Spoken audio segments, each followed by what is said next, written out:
The Franklin fire was first reported near Malibu Canyon Road in Malibu Creek State Park on Monday around 10:50 p.m. Since then, it has burned more than 4,000 acres and is about 7% contained.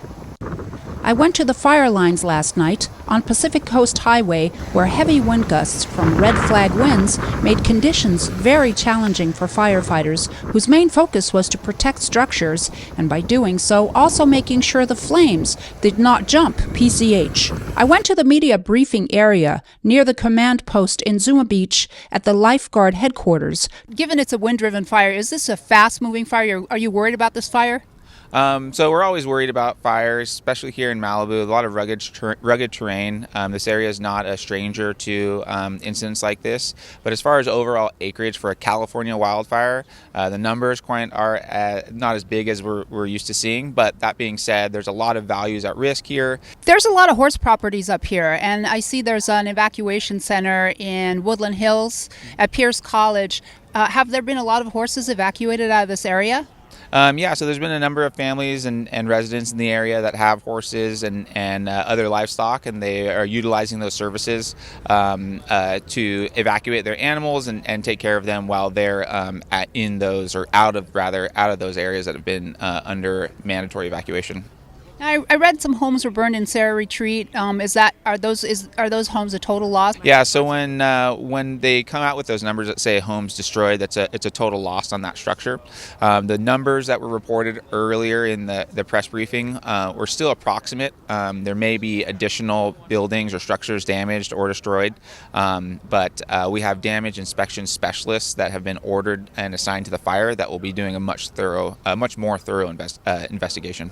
So how many ground and air resources are you using? A helicopter, Chinook, and are you going to bring in super scoopers, or have you already, or are we there yet with that, or what's the update on those? Yeah, so today we had 13 Fed, state, and local aircraft assigned to the incident, and they flew all throughout the day, and then a number of those air resources will remain on the fire overnight. They have night vision capabilities, so they can fly throughout the evening, and then again into tomorrow. Like you said, we did have super scoopers assigned to the incident today as well. They unfortunately can't fly at night because they do have to do those. They have to scoop water up off the ocean, and so that's done during daytime hours. And so, are you using a lot of FOSCHEC on this fire? We have. They are definitely utilizing FOSCHEC in certain areas that are inaccessible. That very steep, rugged terrain is hard to hike into, and even get water into some of those drainages. And so they're painting the hillside with that red FOSCHEC that you see. So you need a lot of ground resources to carve out those hillsides, because it's pretty hard for a fire engine to get up there. So how do you deal with that? How do you deploy those resources? Yeah, so there's a couple ways, but we get hand crews up there is just putting gear on their backs and hiking up those hills and getting them in those areas that are hard to access, or they can be flown in through by helicopters.